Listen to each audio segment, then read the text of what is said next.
The ship was old but strong. The hull had scars of many battles and travels, yet it still carried Darren safely through the dark space.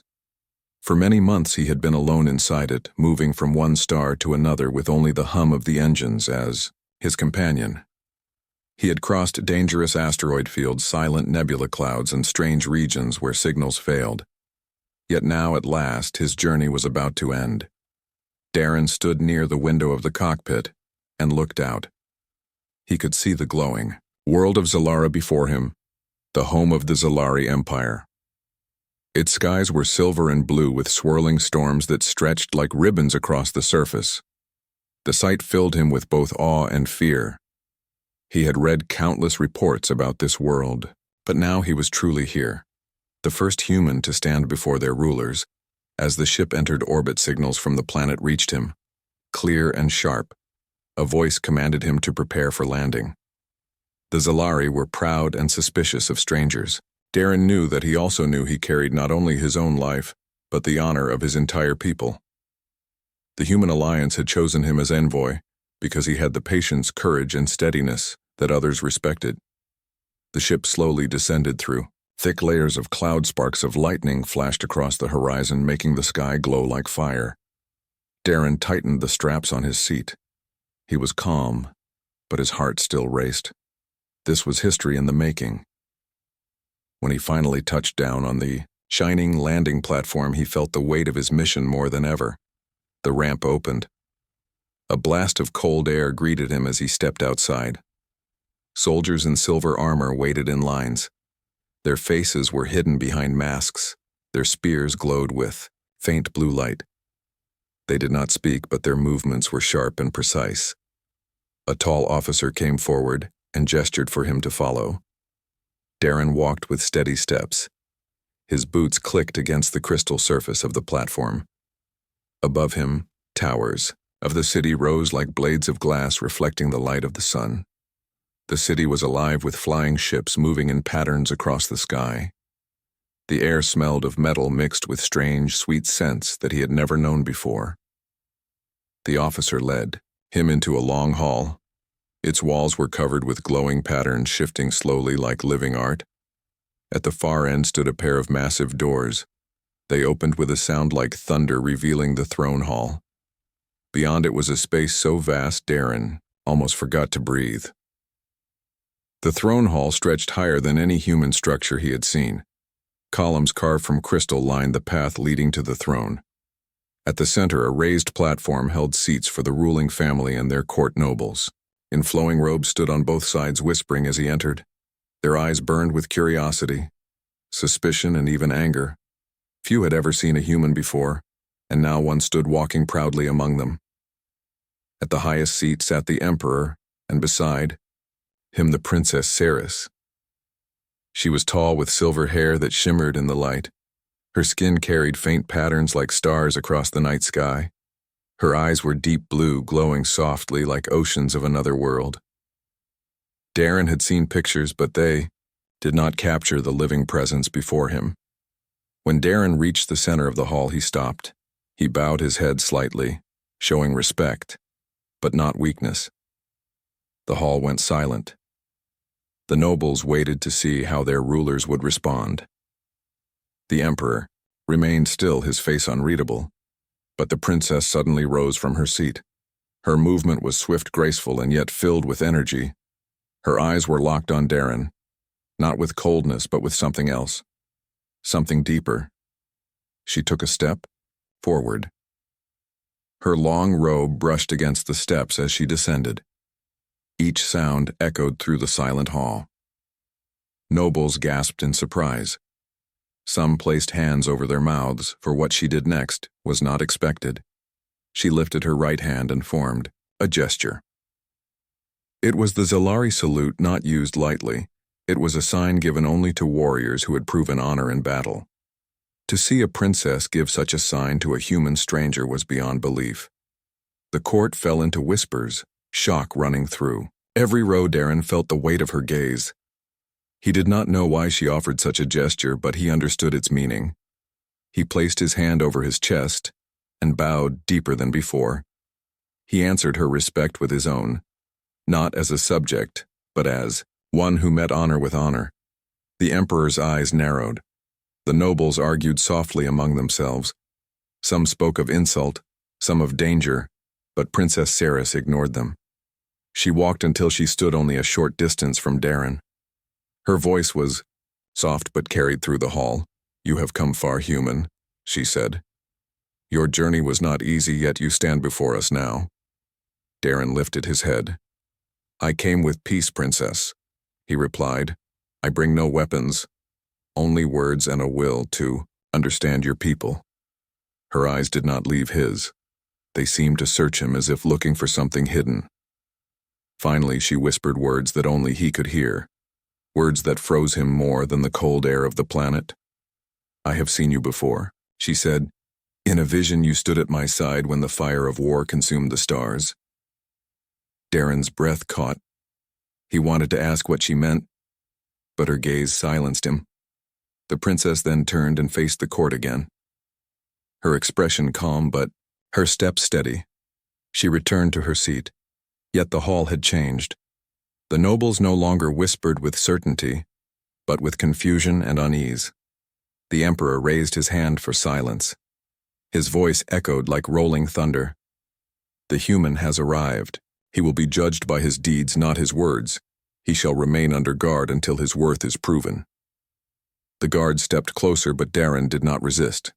He had expected distrust, but what struck him most was the princess's reaction. It was not the cold welcome he had feared. Instead, it was something else. Something that hinted at a future he could not yet see. As he was led from the hall, Darren felt eyes following him. Some were filled with hate, others with curiosity, but one gaze remained, fixed on him longer than all the gaze of Princess Ceres. Her expression calm, but her eyes told another story, a story only she and he now shared. The corridors of the palace were wide and shining. Every wall seemed alive with soft light that flowed like water.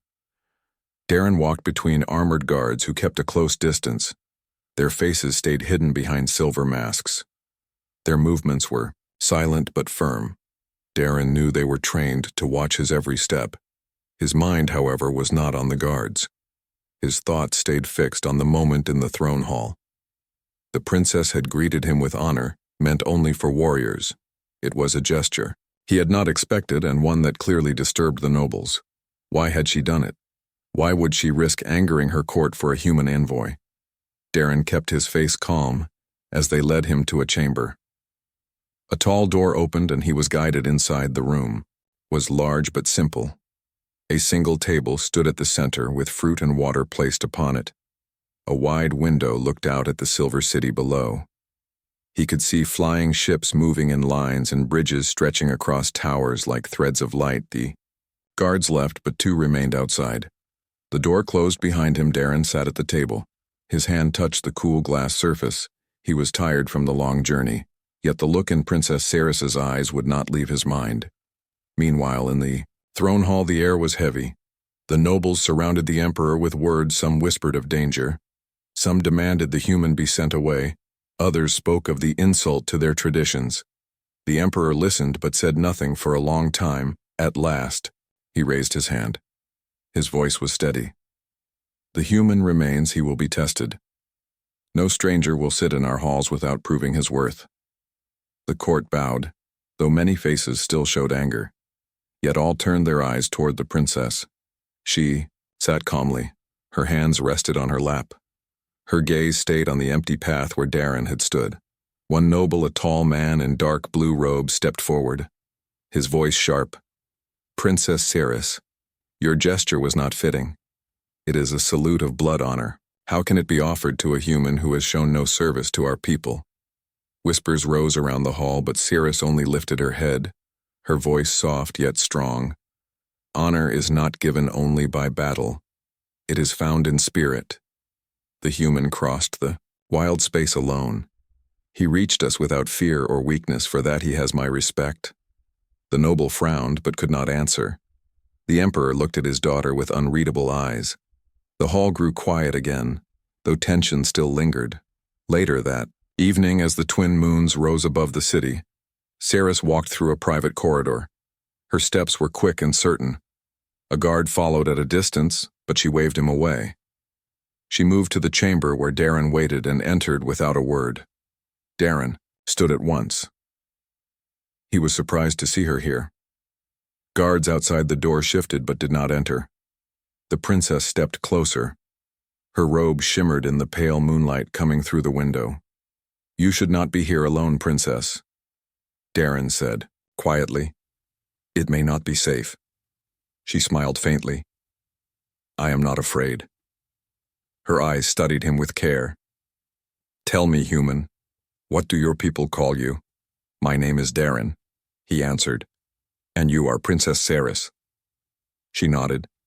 "Yes, but today, in the hall I saw more than a visitor. I saw the image from my vision, a figure standing before me. Not of our blood, yet bound to our future." Darren frowned. "You spoke of this before. A vision. What did you mean?" Saris moved closer, her voice low. "Our seers spoke of the one who arrives, a stranger who would come when shadows gather on our empire. They said the stranger would stand with me when the stars themselves turn to fire. I did not believe fully until today. When I saw you enter, I knew." Darren's breath slowed. He wanted to argue, yet he could not deny the strange certainty in her eyes. Still he shook his head. "I am only a pilot envoy for peace. I am no figure of prophecy."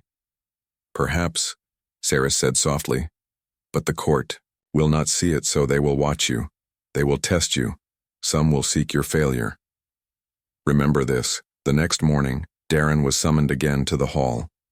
The nobles filled the chamber, whispering more than before. Their eyes followed him like knives. The emperor sat tall and silent, while Saris sat beside him, calm as ever. The emperor spoke.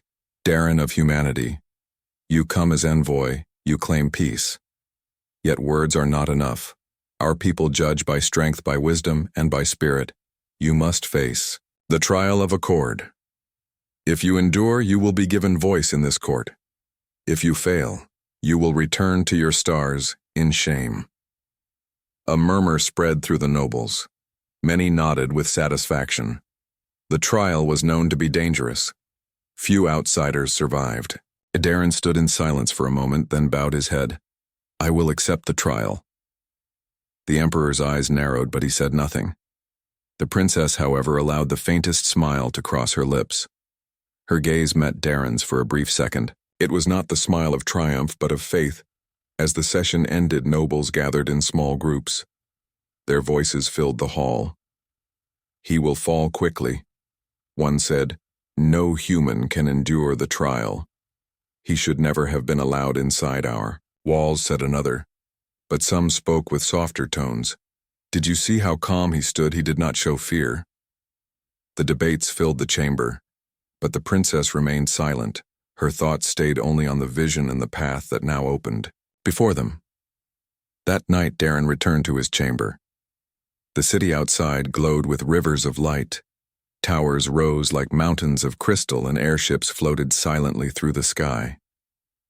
He stood at the window and thought of his people far away. A human alliance had sent him to build trust, not to enter trials of survival. Yet here he was, caught in prophecy and politics. He did not fear the trial itself.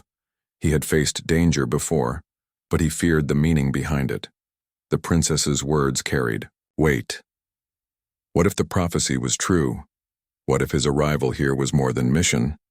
What if the fate of two peoples now rested on him, in another part of the palace? Saris stood on a balcony overlooking the city. The winds carried the faint sound of bells from distant towers. Her advisor approached quietly. "Princess, the court grows restless. They say you give too much attention to the human." She turned her gaze toward the stars. "Let them speak. The future does not fear their whispers." Her advisor bowed but still asked, "Do you truly believe he is the one from the seer's words?" Saris placed her hand against the railing. "I do. I saw it in his eyes. He is the one who arrives when the stars burn. He will stand with me, even if the court rejects it." The advisor said no more, but concern showed on his face. He knew the path ahead would be filled with danger, not only for the human, but for the princess herself. As the night deepened, Darren prepared himself in silence. He laid his few belongings on the table. A small emblem from Earth, a tool for navigation, and a simple blade for survival. He touched the emblem gently. It reminded him of home, of his people who believed in him. He whispered to himself, "I must not fail." Outside, the moons cast silver light over the city. The palace towers gleamed like fire in the night. The world of Zalara seemed peaceful, yet shadows already moved beneath its surface. Nobles plotted in secret. Generals sharpened their plans, and at the center of it all stood one human far from home and one princess bound by vision. Their paths had crossed in a hall filled with suspicion, yet the reaction of Ceres had already shaken the court. Her gesture of honor had broken the walls of tradition and planted a seed that could grow into alliance or into conflict. No one knew yet, but the story of Darren and Ceres had only just begun. The morning light poured through the high windows of the chamber where Darren rested. He had not slept much. His thoughts kept circling around the words of Princess Ceres, the one who arrives, a vision of war, a stranger who would stand beside her. These were not the kind of ideas a pilot from Earth was trained to believe in. Yet her eyes, when she spoke, carried such certainty that his doubts could not push it away. He washed his face in the basin of cool water and stood before the mirror, so the man who looked back at him seemed both familiar and strange. His hair was rough from long travel. His eyes showed the weight of endless stars. He was not dressed like the nobles or warriors of Zalara. Yet here, he stood chosen to face their trial. He shook his head and whispered to himself, "I am just a man. Nothing more." A knock sounded at the door. Guards opened it and a servant stepped in. She carried a tray of food and placed it carefully on the table. Her voice was polite but distant. "Envoy Darren, the court calls for you. The princess wishes to meet in her private hall." Darren nodded. He ate quickly, then followed the guards through the glowing corridors. The palace felt alive, every wall carrying faint light that shifted in patterns like rivers of energy. Soon they reached a smaller hall than the great throne room, but still grand pillars of white stone lined the chamber, and soft music from unseen instruments filled the air. Princess Ceres was already waiting. She stood near a long map carved into the floor. The map showed stars and paths marked with glowing lines. Her robe was light blue, and her silver hair shimmered in the gentle light. She turned when Darren entered, and motioned for the guards to wait outside. "You look troubled, Darren," she said softly. "Did my words still weigh on you?" He walked closer to the map. "They do, Princess. I came here to speak for peace, to show our people can meet with respect. I did not come to be part of prophecy." Ceres studied him, her eyes calm yet sharp. "Do you not believe in destiny?" "I believe in choices." Darren replied, "I believe in courage and work. Prophecy is not something humans trust easily. We make our path with our hands, not with visions." She smiled faintly. "Yet here you are across countless stars. You survived dangers that others would not. You arrived on the very world that was spoken of. And when I looked into your eyes, I saw the same image from the vision. How can this be only chance?" Darren had no answer. He crossed his arms and looked at the star map. The glowing lines showed trade routes and borders. Around the edges were red marks. He pointed at them. "What are these?" Her expression darkened. "Those are the threats our empire is not as strong as it once was. Enemies gather beyond the edges of space. Some of our own generals fear collapse. That is why the prophecy matters so much. They believe it speaks of a savior who will turn the tide." "And you think that is me?" Darren asked. "I do," she said simply. "Because when the seers spoke, they described not one of our kind, but a stranger with eyes of fire and voice of calm. That is what I saw yesterday when you stood before us." Darren let out a slow breath. He wanted to deny it, but deep inside a strange feeling grew. Perhaps it was pride, perhaps fear. Whatever it was, it made his heart beat faster. Their talk was interrupted by a guard rushing into the hall. He bowed quickly. "Princess, the general's request. Your presence." They speak of the trial of accord and demand to set the time. Saris nodded and dismissed him. She looked at Darren. The trial will come soon. It will test not only your body but your spirit. If you succeed, you will gain respect. If you fail, you will lose all. I understand, Darren said firmly. I will not run from it. Later that day, Darren was allowed to walk the gardens of the palace. The air was filled with scents of flowers, unlike any he had known. Trees with silver leaves shone in the sun. Birds with crystal feathers sang gentle songs. Children of nobles played under the shade. Their laughter echoed between the towers. As he walked, some nobles followed at a distance, their eyes cold and judging. A pair of them whispered loudly enough for him to hear. This human cannot be the one from the prophecy. He is weak. Look at him. He will fail the trial. He is not worthy to stand near the princess. Darren ignored their words, but inside he felt the pressure of their hate. He knew one mistake would confirm their doubts. He had to carry not only his honor but also the fragile hope of humanity. That evening, Saris came again to his chamber. She did not enter with ceremony, only quiet steps. The moons shone behind her through the tall window. I know the court doubts you, she said, but do not let their voices cut into your heart. Our people often mistake strength for pride. They do not see the power of endurance. Darren gave a small smile. Humans have survived much by endurance, not by power. Maybe that is enough. She stepped closer, her voice low. There is more you should know, Darren. The prophecy does not only speak of arrival, it speaks of fire, a time when the stars themselves will seem to burn. And in that fire, the empire will stand on the edge of fall or rise. The stranger must choose whether to fight or to turn away. That choice will decide the fate of all. Darren stared at her. So it is not only about me proving myself, it is about a war to come. Yes, she whispered, and I believe it is near. Already our borders feel the push of enemy fleets. Already whispers of betrayal echo in the halls. You came at the moment we need most. That is why your arrival carries such weight. He felt the heaviness of her words. A mission of peace had turned into a burden of destiny. He had not asked for it yet. It had found him. The next morning, Darren stood before a council of generals. They were tall, strong figures with armor, shining like steel. Their eyes were cold as they looked at him. One of them stepped forward, his voice hard. Human, the princess may see you as part of prophecy, but we see only risk. You will face the trial of accord in 3 days. It will show whether you deserve even a moment of our time. Darren met his gaze without fear. Then I will face it.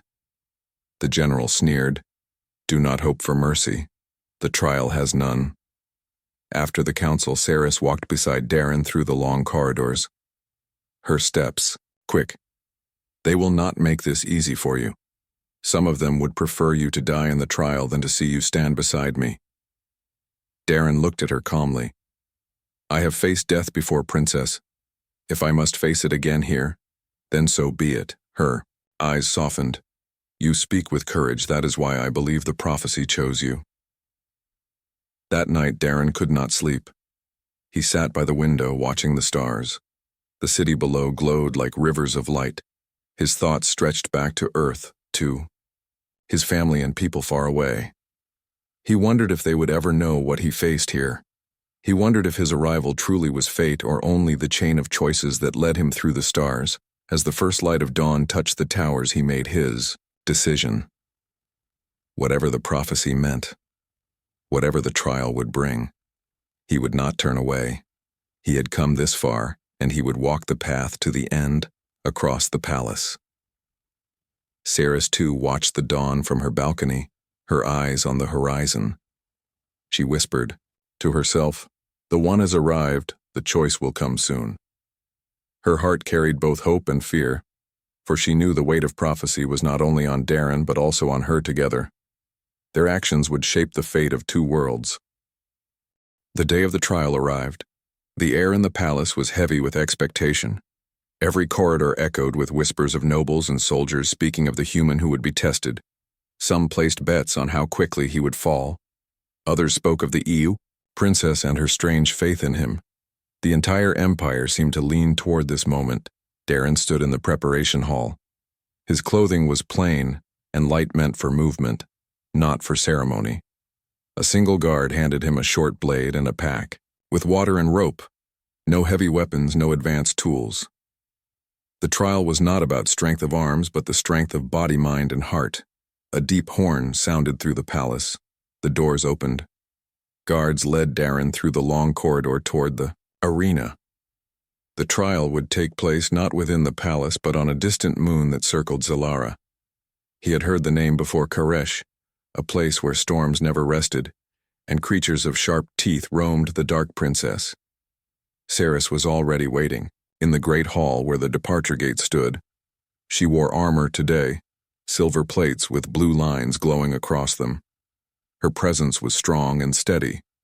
When she saw Darren, she walked forward, ignoring the frowns of the generals and nobles. You are ready?"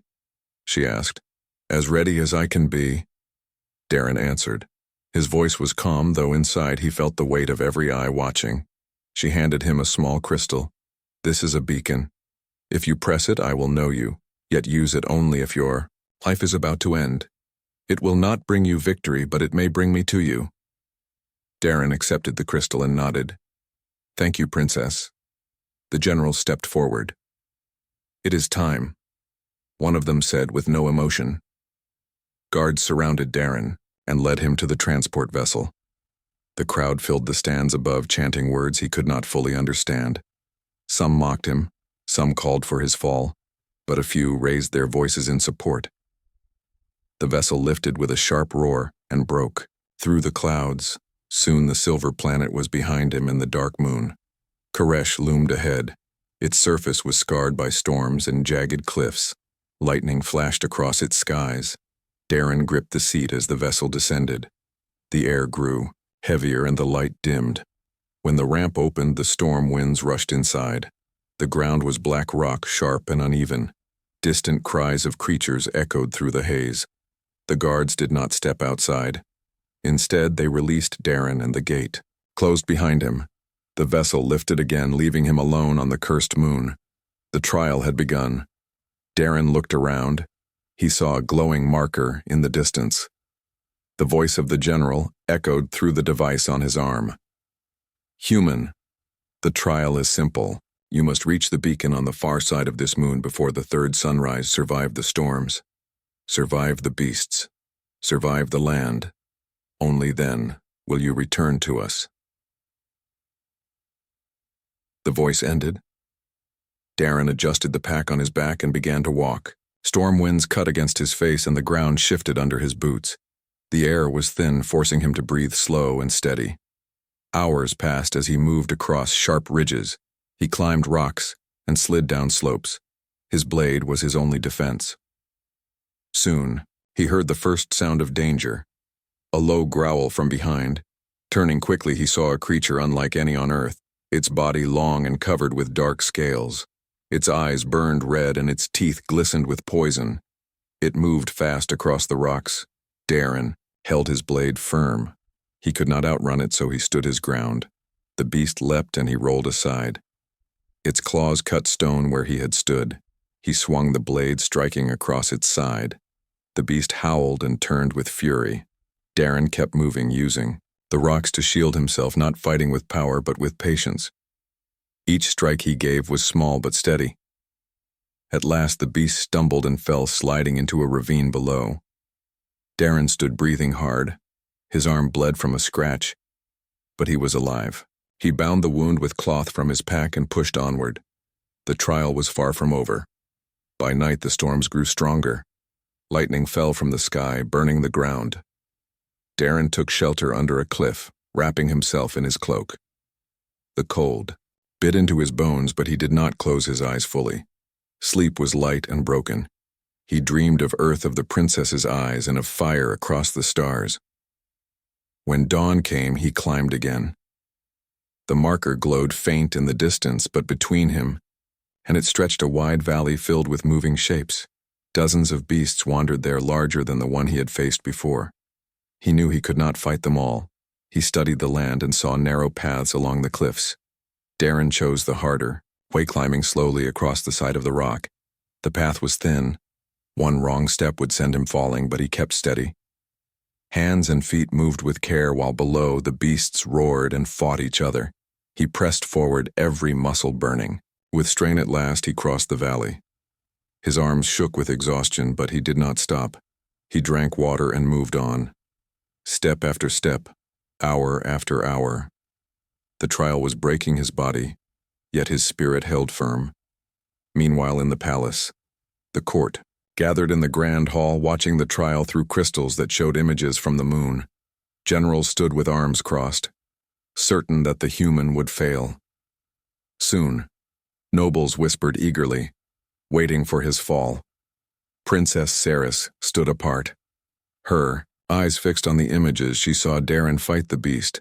She saw him climb the cliffs, her heart tightened with each danger. Yet her faith grew stronger. The seers had spoken of endurance, of fire, of choice. She believed every moment brought him closer to proving them true. The emperor remained silent, watching with unreadable eyes. He gave no word of judgment, only observation. His thoughts were hidden, but none dared to ask. On the second night, Darren reached a deep cave. He entered seeking rest. Inside, he found strange crystals glowing with soft blue light. The walls hummed with energy. He placed his pack down and leaned against the stone, closing his eyes for a moment. But he was not alone. The sound of movement echoed. A creature crawled from the dark, its body covered with hard shell, its arms like blades. Darren rose with his weapon. The fight was close, the cave small. He used the light crystals to blind the beast, striking when it faltered. After long struggle, it fell broken on the ground. Darren collapsed beside it, gasping for breath. He stared at the glowing crystals and thought of the prophecy. The princess had said he would stand beside her when fire filled the stars.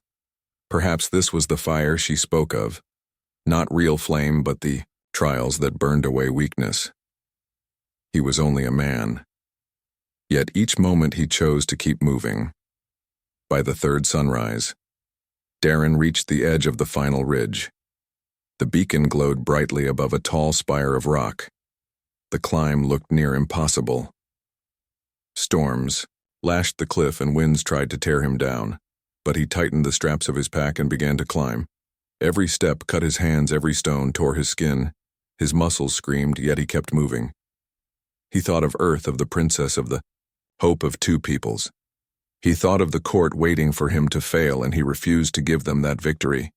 Higher and higher he climbed until at last his hand touched the beacon. It glowed with powerful light, sending a signal through the skies. Darren stood at the top of the spire, battered and bleeding, but alive. The vessel returned. Guards stepped out and took him inside. The trial of fire was complete. Back in the palace, the hall erupted in chaos when the news came. Many nobles shouted in disbelief.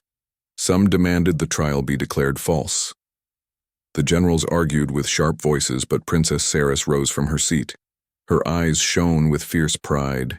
"He has endured," she declared, "not by power, not by weapons, but by spirit. That is the strength the prophecy spoke of. That is why he stands before us now." The emperor raised his hand and the hall fell silent. His voice thundered, "The human has passed. He will be given place in this court. His words shall be heard."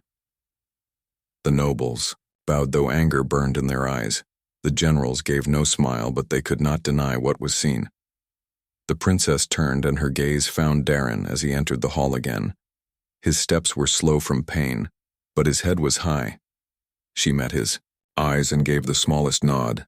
It was not only pride, but also the silent promise of what was yet to come. The palace was alive with energy.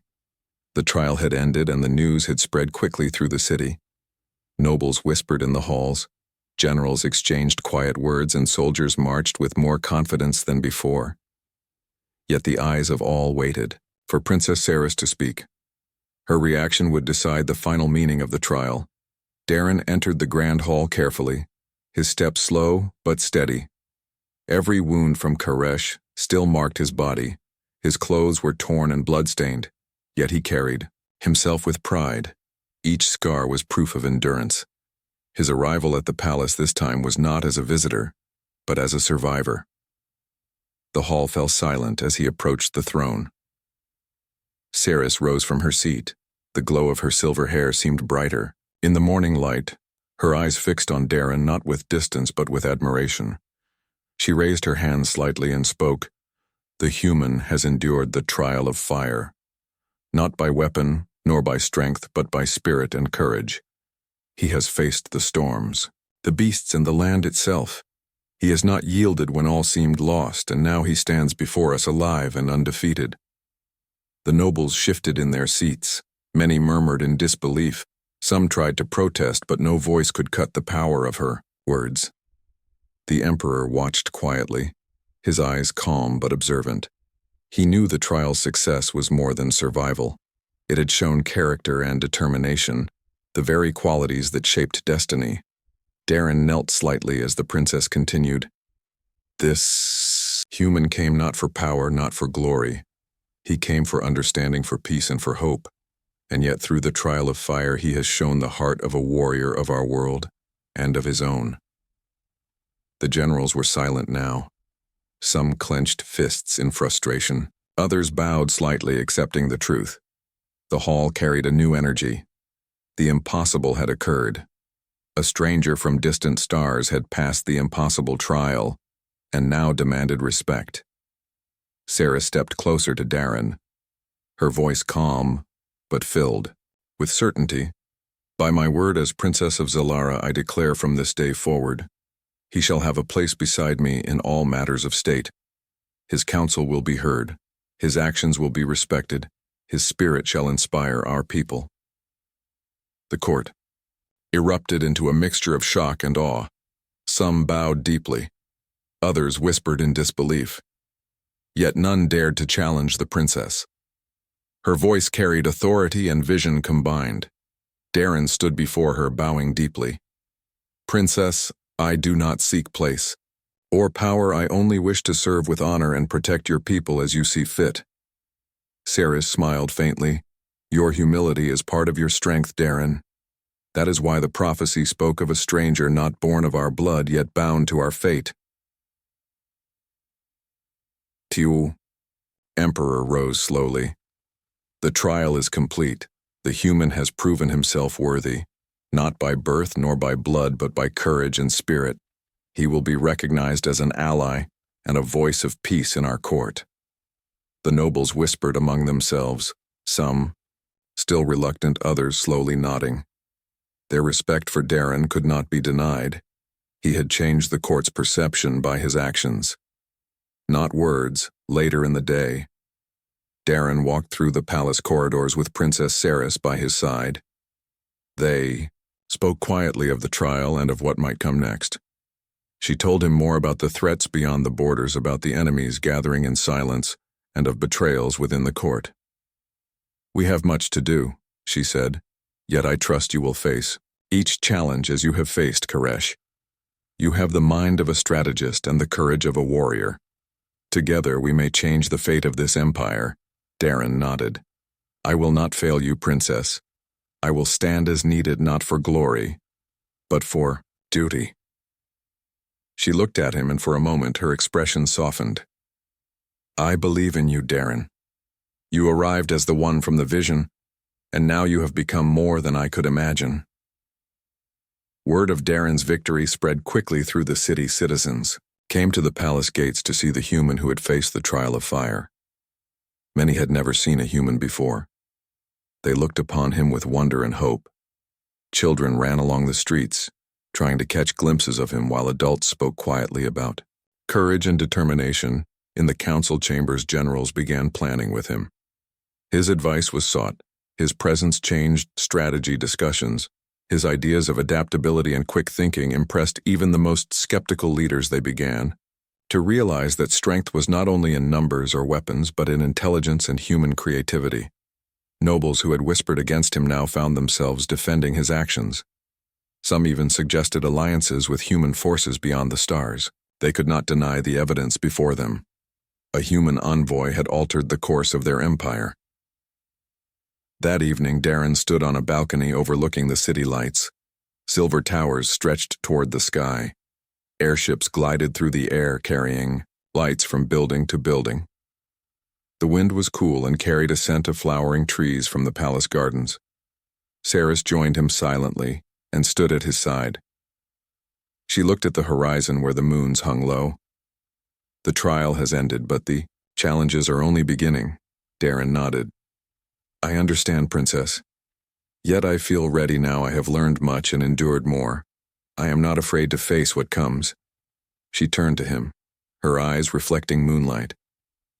Your arrival changed everything. Darren, the court, the people, even me. You were never just a visitor. You were the one who arrived to stand beside me when the Empire needed it most, and now you will continue to stand beside me. Darren's heart stirred with a mix of pride, humility, and determination. He had come from a distant world seeking understanding and peace, yet he had found a place in the heart of an alien empire, a place beside a princess who believed in him, and a people who slowly began to see value in human courage. Next morning, the palace held a celebration. Though quiet by tradition, the ceremony honored both Darren and the princess. His victories were spoken of publicly. Generals and nobles acknowledged his contributions. The city watched as the two of them stood together, Princess Saris holding his hand lightly as a sign of recognition and unity. Citizens cheered from below the balconies. Children waved small flags with human and Zalari symbols together. Traders and soldiers joined in respectful applause. The human who had crossed stars and faced impossible trials had won the hearts of many by endurance and honor. Darren looked at the crowd and then at the princess. I did not come expecting this, he said softly. You came for peace and understanding. She replied. That was enough to fulfill what the prophecy demanded. You were never alone in this, Darren. You arrived and proved what humans can do. You are more than the trial. The day ended with the sun setting behind the silver towers. The light shimmered across the city, casting long shadows and golden reflections. Darren and Saris walked through the quiet corridors of the palace alone for a moment. Each step was measured and calm. They spoke of plans for the Empire and for alliances that could strengthen both human and Zalari peoples. I see now why the vision mattered, Darren said finally. It was not about destiny alone. It was about the courage to act when needed. The trial was proof not only to them but to me as well. Saris nodded. And you did not fail. You changed everything. The Empire will remember this day not only for your endurance but for the example you set for all of us. Darren felt a sense of completeness. The long journey across space, the trials, the dangers all led to this moment. He had arrived and faced the test. Yet more importantly, he had earned trust, respect, and a place in the story of a civilization not his own. As night fell over Zalara, Darren stood one last time on the balcony, watching the city lights and the distant moons. He felt the weight of responsibility, but also the thrill of hope. For the first time, he truly understood what Princess Saris had seen in her vision. A human could stand beside an alien princess, not by blood, but by courage, by honor, and by the willingness to endure. The stars above seemed to shine brighter and the future felt alive with possibilities. The human had arrived and the Empire would never be the same.